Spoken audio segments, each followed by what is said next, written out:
Kematian adalah satu tahapan misterius yang pasti akan dihadapi oleh semua manusia. Dalam menyikapi kematian ini, sejumlah masyarakat di dunia memiliki caranya sendiri, termasuk dalam memperlakukan jasad yang sudah tak bernyawa. Di Indonesia, ada yang menerapkan cara yang terbilang unik yang sudah dilakukan sekelompok manusia secara turun-temurun, sesuai dengan ajaran adat istiadat dalam peradaban mereka. Dan berikut On The Spot telah merangkum 7 pemakaman unik di Indonesia.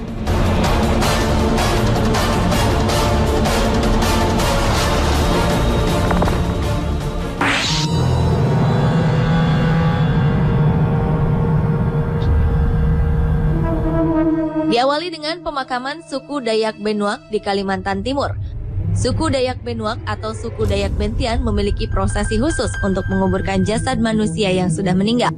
Uniknya, kuburan ala Dayak Benuak ini berbentuk seperti kotak yang menggunakan tiang sebagai penyangganya atau digantung dengan tali. Ini bukan kuburan permanen, karena kotak-kotak berisi jenazah ini akan kembali dibuka setelah beberapa tahun. Nantinya, tulang belulang yang ada di dalam kotak tersebut didoakan dan dipindahkan ke dalam kotak mati permanen.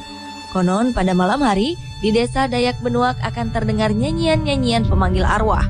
Upacara pemanggilan arwah ini pun diisi dengan upacara bentian yang diselingi dengan tarian dan mantra-mantra berbau mistis.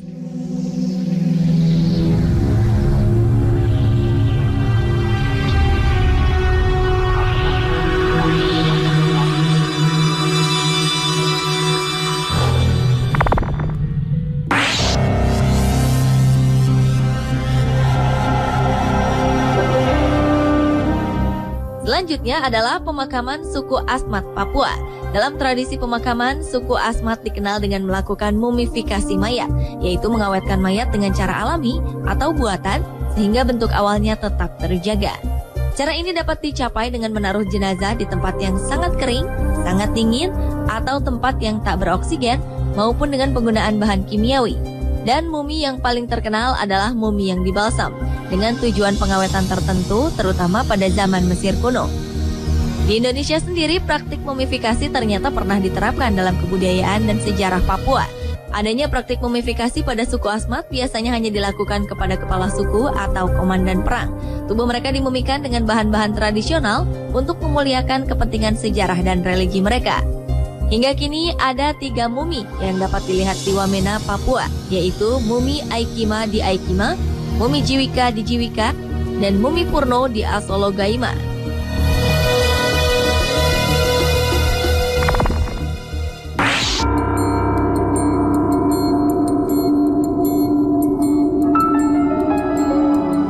Berikutnya adalah pemakaman leluhur orang Minahasa, yaitu Waruga. Semula, kuburan batu yang disebut Waruga oleh masyarakat setempat ini tersebar di berbagai tempat di Minahasa, sebelum akhirnya dikumpulkan di suatu tempat di desa Sawangan. Satu hal yang unik dari Waruga ini adalah mayat yang dikubur di dalam batu semuanya akan hancur, termasuk tulang belulangnya yang berubah menjadi abu tanah. Di dalam satu waruga berbentuk persegi dengan penutup berbentuk segitiga yang diberi hiasan ini, bisa dimakamkan 5 hingga 6 orang dengan posisi duduk meringkuk seperti bayi dalam kandungan. Posisi jenazah harus selalu menghadap ke utara. Konon hal ini untuk menandakan bahwa nenek moyang suku Minahasa berasal dari arah utara.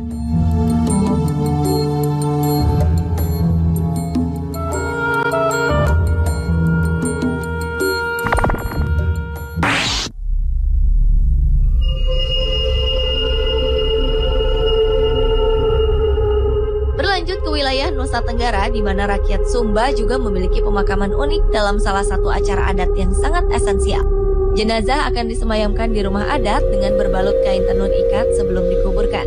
Di depan pelataran rumah adat terdapat seperangkat alat musik tradisional seperti sebuah tambur dari kulit sapi, juga gong dengan berbagai ukuran. Para pelayat perempuan dipersilahkan bergantian masuk ke dalam rumah adat sambil diiringi musik.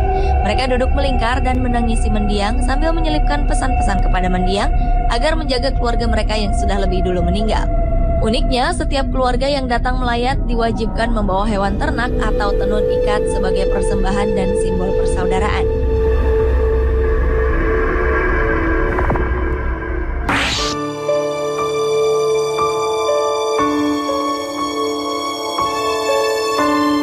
Pemakaman unik di Indonesia lainnya adalah pemakaman Raja Imogiri di Yogyakarta. Saat Anda memasuki lokasi pemakaman ini, atmosfer magis semakin terasa seiring dengan aroma kembang dan dupa di sekeliling area pekuburan. Keberadaan kompleks pemakaman ini sengaja dipilih oleh Sultan Agung Hanyakrokusumo sebagai tempat peristirahatan terakhir bagi keluarga Sultan. Hampir setiap hari, tempat peristirahatan ini dipenuhi oleh peziarah. Tetapi tak sembarang orang bisa masuk ke dalam kompleks makam Raja-Raja Imogiri ini, karena ada beberapa persyaratan khusus yang harus dipatuhi. Antara lain adalah dilarang menggunakan alas kaki, perhiasan emas, membawa kamera, dan harus berpakaian khas Jawa.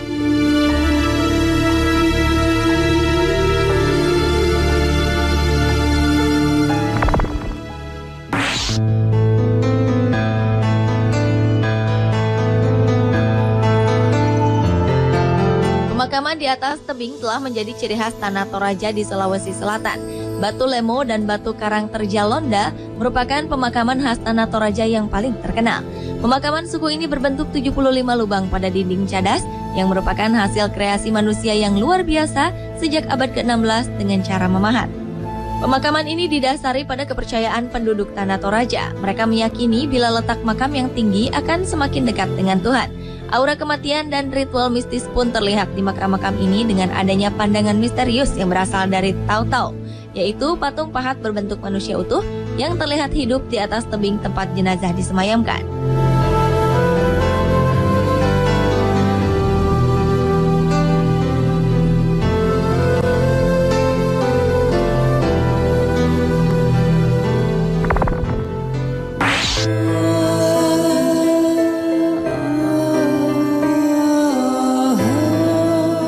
Pemakaman unik di Indonesia selanjutnya adalah pemakaman Ngaben di Bali. Pemakaman ini merupakan upacara pembakaran mayat atau kremasi umat Hindu di Bali. Intinya adalah untuk mengembalikan roh leluhur atau orang yang sudah meninggal ke tempat asalnya atau kepada kehidupan mendatang. Biasanya upacara Ngaben dilaksanakan oleh keluarga sanak saudara dari orang yang meninggal sebagai wujud rasa hormat seorang anak terhadap orang tuanya. Upacara ini biasanya dilakukan dengan semarak. Tak ada isak tangis. Karena di Bali ada suatu keyakinan untuk tidak boleh menangisi orang yang telah meninggal. Karena menangis dapat menghambat perjalanan sang arwah menuju tempatnya. Dengan upacara arak-arakan dan megah, jasad orang mati diarak menuju ke lokasi pembakaran. Puncak acara Ngaben adalah pembakaran keluruhan struktur, lembu atau vihara yang terbuat dari kayu dan kertas beserta dengan jenazah. Api dibutuhkan untuk membebaskan roh dari tubuh dan memudahkan reinkarnasi.